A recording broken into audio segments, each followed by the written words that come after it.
Okay, I'm back for part 2.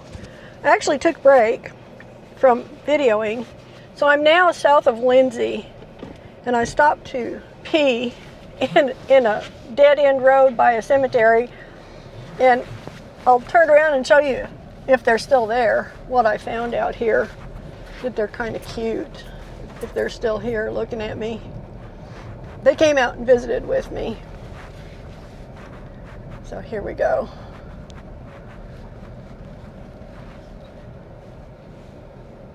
These little critters here.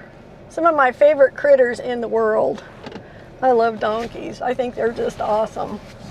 So they kept me company while I was having my little piddle. I don't know if they were all that thrilled about that part of it, but they did let me pet them. I didn't have a treat for them. I don't have anything in the car to eat. Or I'd have given them a treat. I didn't have one. So anyway, I'm on my way back home. I was able to get all of my car paper documentation. It's all in order. So I can go ahead and register this car tomorrow. I'm going to do that. Oh, sorry. It's getting to be nap time. It's almost 4 o'clock. And I usually, by this time of the day, have all my work done and I'm sitting down watching YouTube videos, and I'm not doing that today. So I just got off the phone with my sister Cindy, and I think she had a good idea for me. She was talking about hooking up some solar panels for her camper, and I got to thinking, I need to fish out those solar panels that Bill had. He bought a bunch of solar panels, and he had all the controllers and the stuff that goes with them. He just didn't buy the batteries. And I'm not sure what he had in mind. I think he was looking at a whole house solution, and he wanted some big high power batteries for it, because he was talking about the batteries being like $300 or $400 that he wanted. So I'm gonna probably start researching this and see about putting these solar panels to work, because there are a couple of things I'd like to have running on solar, especially if I get a power outage. And this is Oklahoma. The power goes out every once in a while, occasionally, and like it did, last week when it blew up my air conditioning. So things like this do happen, and it would be nice to have some backup power for those times when it does go out, like in an ice storm particularly, or if we have a storm go through that blows down a bunch of power lines or whatever.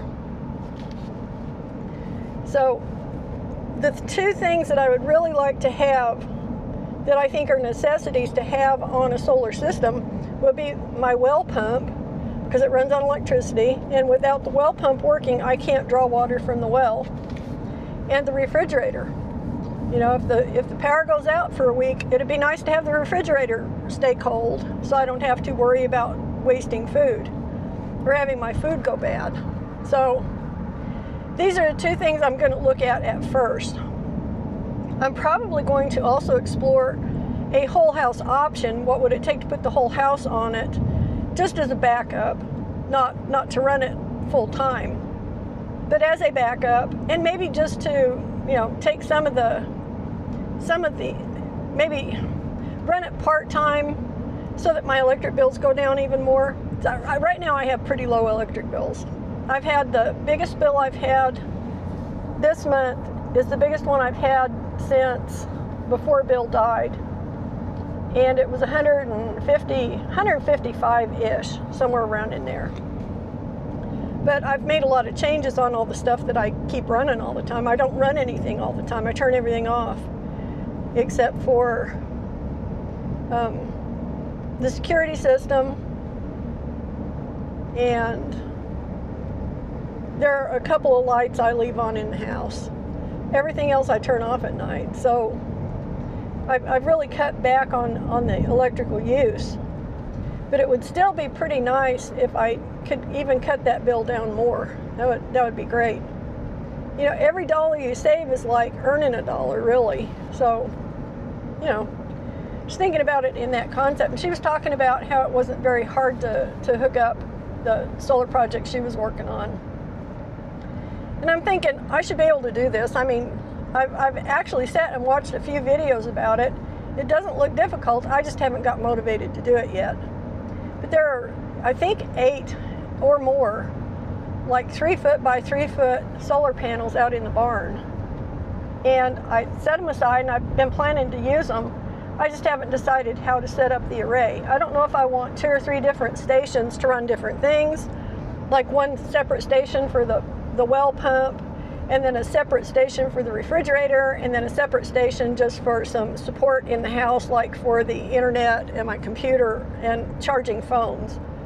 That's kind of what I'm thinking, and maybe running a TV. So I'm not sure what I want to do with that yet, and I don't know if I've got enough there for a whole house situation, but I think there might be, because I think that's what Bill probably had in mind. So I'm going to have to look at it. I'm going to have to figure it out. Then I'm going to have to look at batteries and see what he was talking about batteries. Oh, yeah, I've got a lot to learn, obviously. I'm not informed enough to even try and figure out where to start with this mess. But it's a good next project for me, because they're just sitting in the barn. The controllers and the panels are just sitting in the barn, sitting there.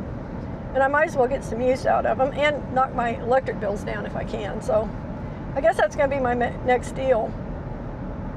And I think that'll be a good project for me. This is something I can work at a little at a time. It's too hot right now to do much of anything outside. And it's going to be that way probably until, the end of August, being realistic. So I got at least a month to do the planning and maybe source the batteries and all that, and make sure I have all the connectors and all the correct stuff. And then maybe by the time it starts cooling down a little bit in September, I can get out and actually get this stuff set up so that I go into winter with a backup electrical system. Because we haven't had an ice storm in a while, and with this being kind of a funny weather year, I wouldn't be surprised if we get one in December or January this year. So I'd rather be prepared for it than to get caught off guard by it and then have to mess around trying to figure out what to do if the power does go out. So one thing I did already, since Bill died, is last winter, I knew that there was a possibility that we could have an ice storm. And there was a possibility that the power could go out. And if the power went out, the heat would go out, because I've got a gas forced air furnace. Of course, the blowers and everything run on electricity, right? So in the event of a power outage, I need an alternative heating source. So what I did was, we have a ventless propane heater, and we have a propane tap in the living room that used to connect to a wall heater before we remodeled the house. So Bill put a cap on that tap, but he had it set up so that we could bring this ventless heater in and connect it there. It's kind of in the center of the house. So I brought that in last winter, and I mounted it to the wall above this tap so that it would be usable, and I wouldn't have to go out there in an ice storm and try and drag this thing in, because it's relatively heavy for me. So I had it pre-installed, except I didn't connect the propane line, and I don't have any intention of connecting the propane line unless I get in a situation where I need to actually hook the thing up. And I don't know why I feel that way about it, except that if I don't need it, there's no reason to hook it up. But if I do need it, it's going to be like a 5-minute thing to put, thread tape on it and screw it in and tighten it up. Should be relatively straightforward, pretty simple thing. That's the way it's set up. So I just haven't hooked it up, but I did mount it on the wall. And then I made sure that nothing in front of it, there's nothing flammable in front of it, for several feet and all that. Just making sure it's a good, clean install where it's not going to cause a problem. So apparently, we had some experiences with ventless heaters up in Colorado, and I'm not a fan of them really. But evidently there's a big difference between running a ventless heater at 1,000 feet in elevation as opposed to running one at 6,500 feet in elevation. And Bill explained all this to me. So I feel confident that I can run this thing in the house and not gas myself with it because of A, the elevation, and B, the house is not extremely weather tight. It's an old house. And when we went through and redid things, we didn't seal up every nook and cranny. I mean, that house can still breathe to some degree. It's not like a new construction where it's been Tyvek wrapped and saran wrapped and all that stuff to make it totally airtight. So it should be safe to use. And my sister-in-law has the same heater that Bill installed in her house, and she's been using it fine with no ill effect. So I'm pretty sure, he knew what he was talking about. He was very well versed in all that stuff. So at whatever point I need to hook that up, I can. It's just going to take me a little pipe wrench and some thread tape, and I can have it, up and running. So that's all good. So I'm prepared on that front. But I haven't addressed the refrigerator situation in the event that we get an ice storm, or the well. So those are two things that have been bugging me. They've been sitting in the back of my mind, as things I need to take care of, because if we get an ice storm, I don't want my food going to waste, and I do want to be able to draw water, and I may not be able to get hot water, because I think that even my on-demand hot water heater, even though it runs on propane, I think it still requires some electricity. Not sure about that, but I think it does. But I can at least have cold water. I can at least have drinking water, So that's a priority. That's something I need to do anyway. And Cindy reminded me of that. And so that's going to be my next big thing, I think. When I get things resolved, one project, then I usually generally pick up another project of some kind. And this looks like it's going to be it. So anyway,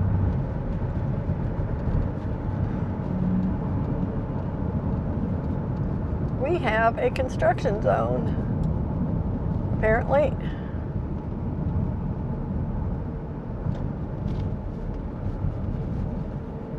Oh, that's right. This was under construction the last time I was through here, too.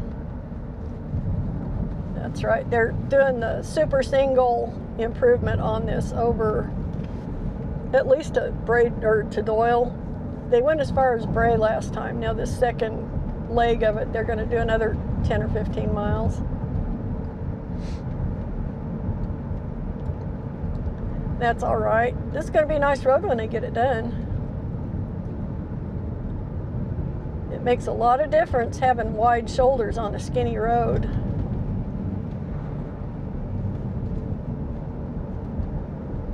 Because the old road here has no shoulders, none. If you have to pull off of this road, you're in the ditch,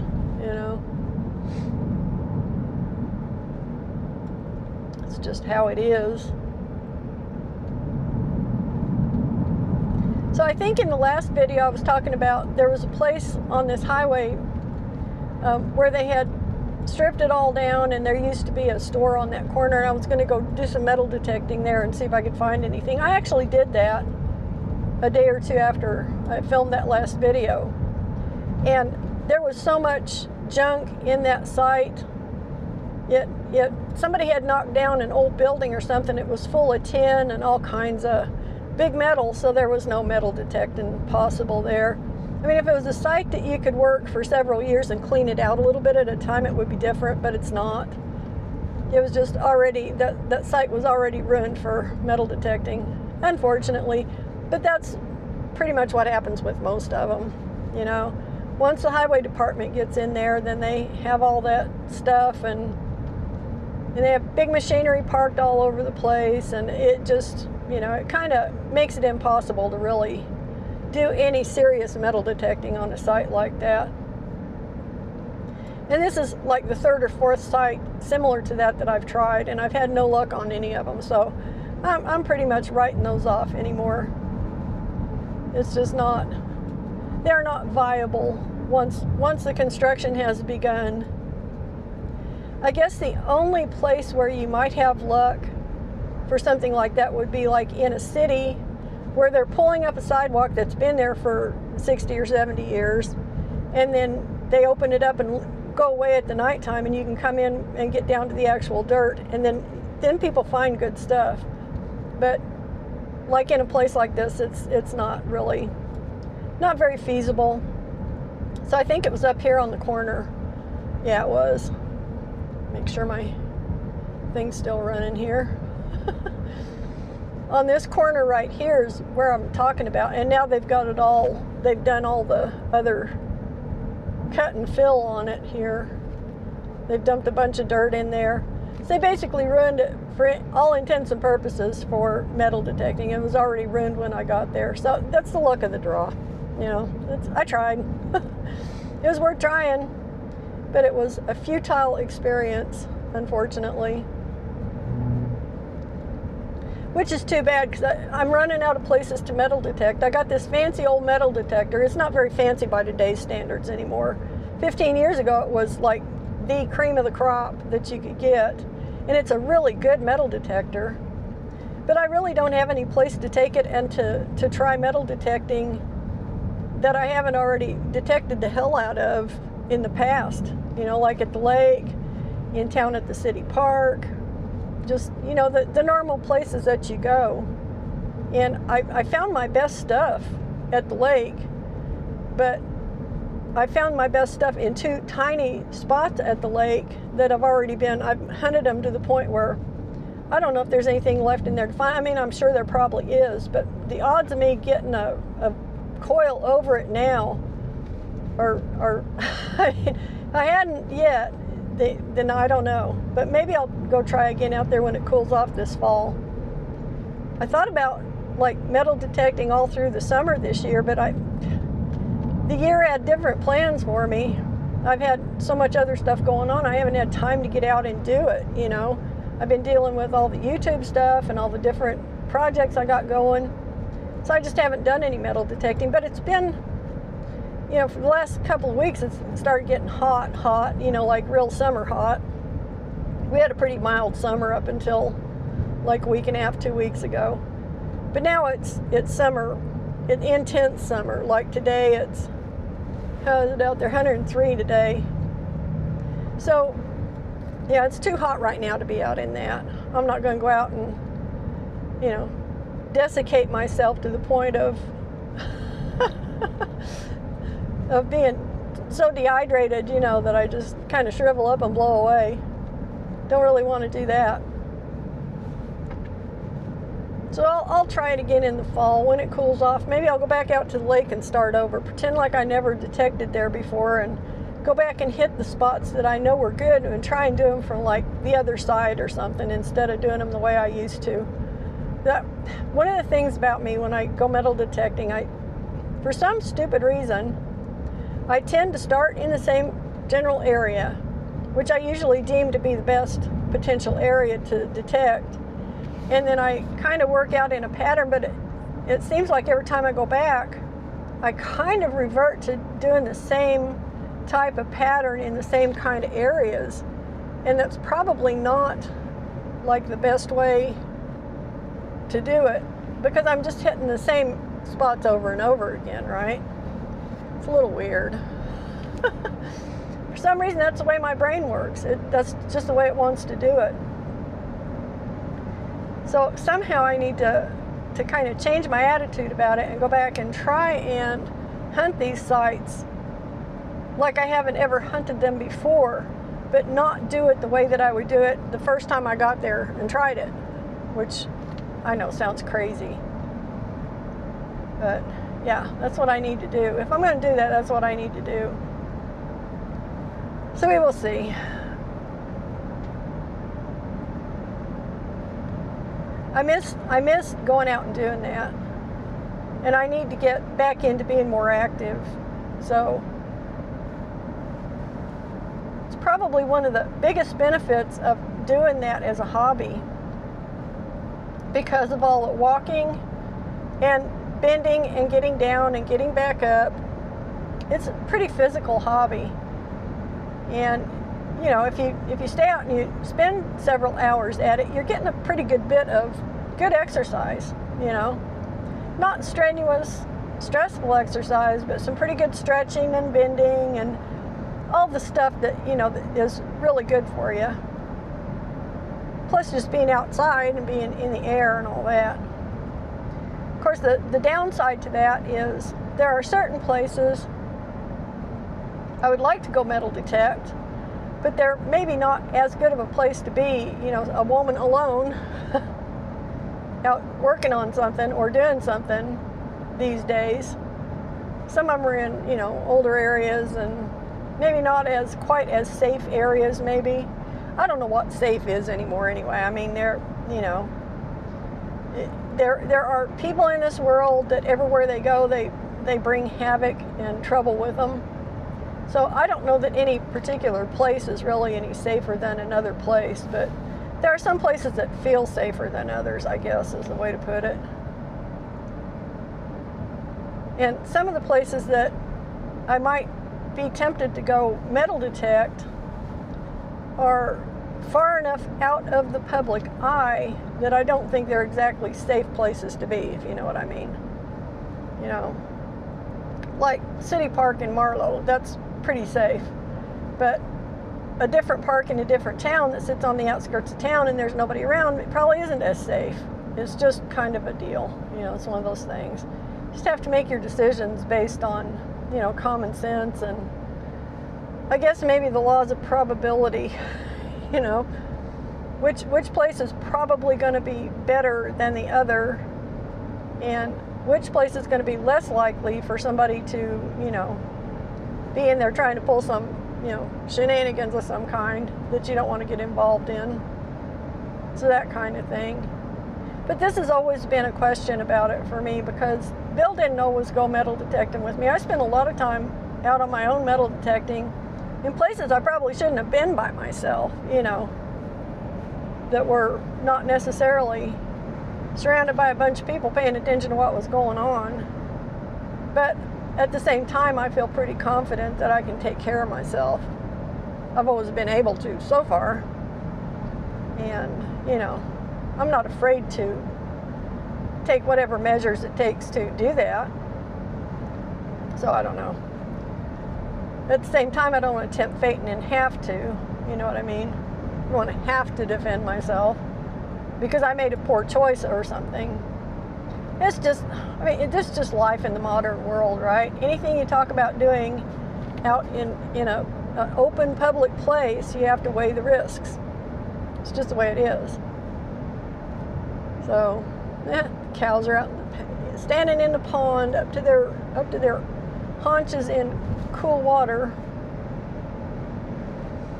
These poor cattle.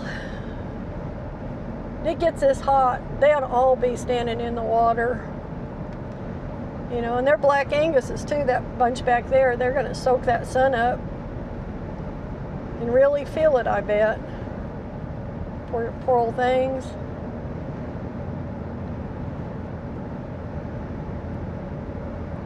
So just in case you're wondering, I'm coming in from the east on Highway 29, heading toward Marlow. So I cut down from Norman, where I picked up my paperwork. I cut down through Lindsay, and then down Highway 76 till I got to 29, and I turned west. So that's what I'm on now.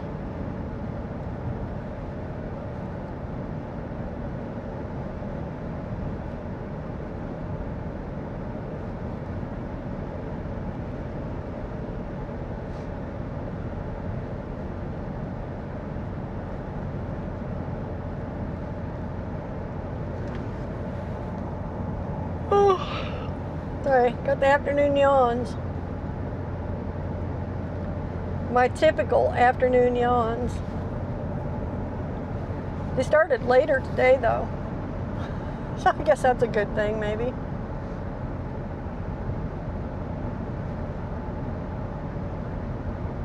So I'm not too far from home now. I'm about 4 miles out.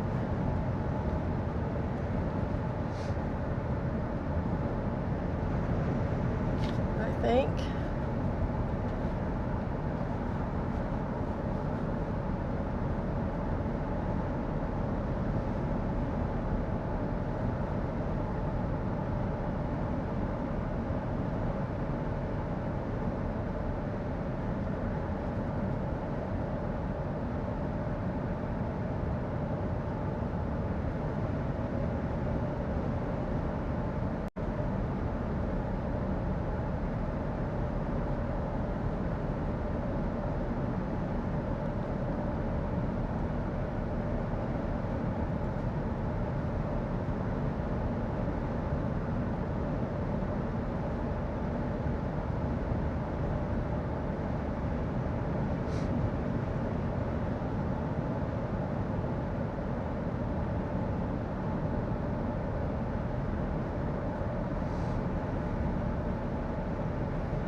There are a few places around here that are owned by hoarders. That corner back there is one of them. Just more and more and more stuff keeps getting pulled in on that whole lot. It's just gotten worse and worse and worse over the years. There's another one going the back way to Chickasha. Some guy down there has got a place, and his mess has encroached out almost into the road. Just barely off the pavement is where his stacks of stuff start. I'm not trying to be judgy, but I could not live with that kind of chaos. That would drive me nuts. I think my place is messy enough as it is, and I've managed to clean up a lot of it over the last year. It was bad. I thought it was really bad. But Bill had put a bunch of old air conditioning units out behind the well house. He took the inner workings out of them and took the Freon out of them, and then he just had the cases and the body stacked out in the back. But it looked like a junkyard out there. It was really annoying me. And so I found a guy to come haul those off last summer. Actually, two different guys. One guy took all of the good stuff, and then another guy came back and got all the scrap that was left over.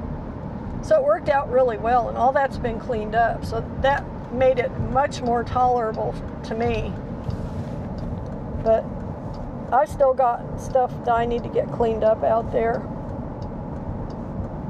There is a bunch of old junk, and it's got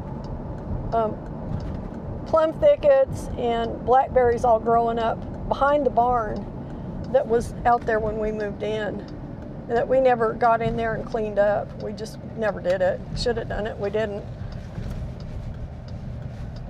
So at some point, if I can ever get around to doing it, if I can get in there to do it, I need to go in there and drag out all those metal things, and then maybe if I can get somebody to come do it. I had a guy who was supposed to come brush hog for me this year, and he just ghosted me.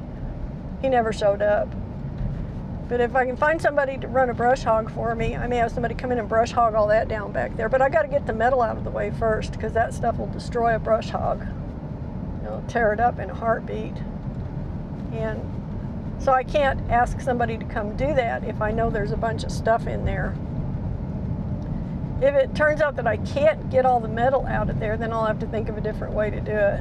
You know, have to try a different approach to getting that cut down and cleaned up. I'm not sure how that will be, but I do have a big heavy-duty weed eater it's like a push mower, but it's a giant weed eater with real heavy cord that cuts down the bigger stuff. So I might be able to get out there with that and do some cleanup, and maybe to help me get all that metal out of there, and then maybe I can get somebody in there to brush hog it. We'll see. I'm going to have to be pretty motivated to do that, though. That's a lot of hard work, and I'll have to do it probably late fall, early winter, when it's not too hot, but it's not too cold either. I'm going to be walking that fine line to get that done.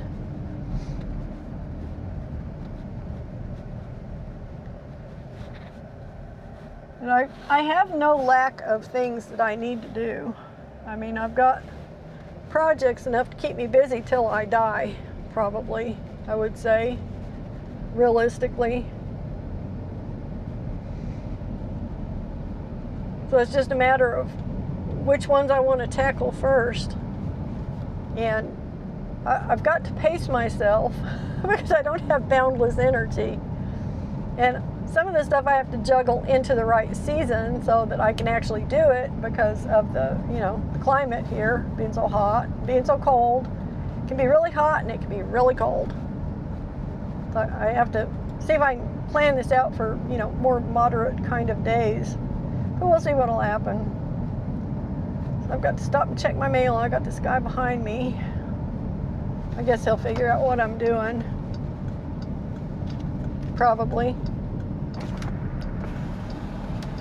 I suspect he will.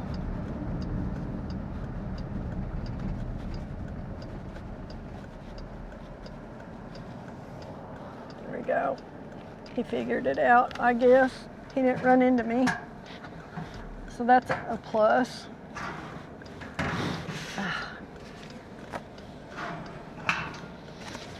sure I don't have anybody else coming. All right, guys. I'm home. That's all I got in me today. I'm pretty much done. Pretty much tapped out. I've used up all of my energy yakking and gabbing and, going and coming back, and that's why I got that not turned on. All right, so anyway, thanks for watching, guys. I'll see you in the next one. I'm going to try and be better about putting up new videos on this channel because I kind of want to get this channel revived and get it going again. So anyway, I guess time will tell.